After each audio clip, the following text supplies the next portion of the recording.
I haven't shown much love for the Apple TV box in the past. It just never made much sense to me, even though I do own several other Apple devices. But today, well, I've changed my tune. Hot take, Apple makes the best streamer you can buy. Welcome back, everyone. I'm Caleb Dennison, and today I want to talk about why I've recently whipped a 180 on my opinion of the Apple TV 4K. It didn't happen all at once, and it didn't happen without some reluctance, but ultimately, I've changed my mind, and I have some pretty good reasons, which I want to share with you today. If you've also sworn off the Apple TV in the past, keep watching, because I think you might want to reconsider. And for all of you out there who have long been Apple TV owners, well, stick around so you can enjoy yourself with a little I told you so moment. Speaking of which, have you always felt like the Apple TV 4K was the way to go? Or have you, like me, always felt it was overpriced and tried to do too much? Leave me a comment about that down below so we can talk about it. And because it involves Apple, I feel like I should ask you all to keep it civil, even though I know you're gonna do you. But hey, while you're down there clacking away, consider liking and subscribing because we just passed 900K subs.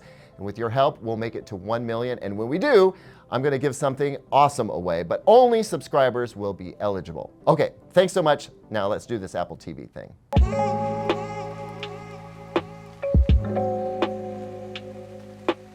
So in my coverage of the Apple TV 4K and the Apple streaming boxes that preceded it, my objections basically boiled down to, it's too expensive. I used to say, why spend so much on this chunky little box when there are all these way more portable streaming sticks that do just about everything you need at a fraction of the price? Maybe it's for diehard Apple folks, but not great for everyone else. Or so I thought. Over the past couple of years, slow, and some might even say sneaky, evolutions in smart TV and streaming platforms have taken place. Things are different now than they were 2 years ago, and that has me looking at the Apple TV in a different light. So let's take a look at what the Apple TV 4K looks like now, with the benefit of hindsight being 2022. First off, horsepower. The Apple TV has always been a powerful device, and even though the current gen Apple TV 4K is almost a year old now, its A12 Bionic chip is orders of magnitude more powerful than what's in just about any competitor's box, with the NVIDIA Shield's Tegra X1 being the one exception. I recently suggested that smart TVs needed chips that were about as powerful as what we see in today's smartphones, and that's exactly what you get with the Apple TV 4K. And what that means is that there's virtually nothing you can throw at the Apple TV 4K that it can't handle. As a streamer, it's almost comically overpowered, but it's not gonna get left behind anytime soon. And I can't say the same for the hardware packed in today's smart TVs or streaming sticks and boxes. Whatever the apps need to do, even well into the future, they'll be able to do, which leads me nicely into my next point. Even if it isn't the #1 streaming platform out there, Apple TVOS gets the latest app updates and the best functionality and features. Why? Because Apple, that's just how it is. But honestly, it's probably more involved than that. I mean, if you're in charge of developing apps at Netflix, you know the iPhone app is one of your big priorities, and the Apple TVOS app isn't a huge leap from there, so of course you could say the same for Android and Google TV too, but the point is Apple will always have high-performance, feature-rich, up-to-date apps, which, man, loving my own segues here, leads me nicely to my next point, which is a big one for me. If you want Dolby Vision and Dolby Atmos whenever it's made available, you can count on the Apple TV 4K to deliver it. Look, whether this app on this device supports Dolby Atmos or not, that alone is a nightmare to parse out. With the Apple TV 4K, you have less worry. It'll even do Dolby Atmos music for Tidal. Now, that isn't to say it supports all the desirable formats. Apple TV does not, for instance, have baked-in support for DTS. It also doesn't support high-res lossless audio, not yet anyway. So it isn't a perfect device, but I think for most people, it checks off the most important boxes. Okay, I confess I don't have a clever segue for this one, so I'll just say it. Apple TV has a better looking interface. It's just prettier to look at, not just for Apple fans familiar with the look and feel, but look, the home screen is high-res. It seems ridiculous to me that all these streaming platforms have pixelated home screens and logos.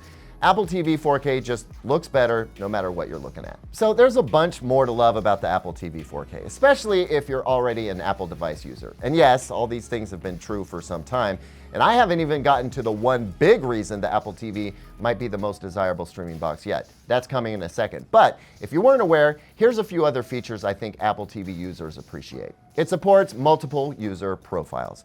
For Apple users especially, it has a familiar interface and remote interactions. For instance, double pressing the home button shows an app drawer for quick access. It runs multiple apps in the background, so switching among apps is super fast.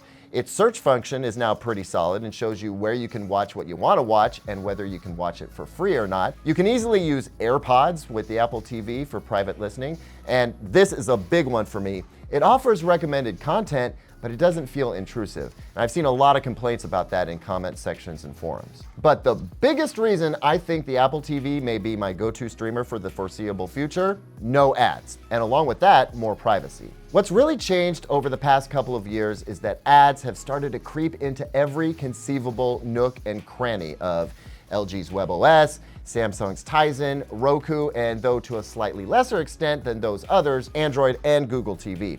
But even with Android and Google TV, you've got the world's biggest search engine tying everything you do online together with your TV watching, which I'm appreciating less and less every day. With Apple TV, I feel more isolated and insulated from all that. Say what you want about Apple as a company in general, but when it comes to the Apple TV experience, it's still about just finding and watching content on your TV.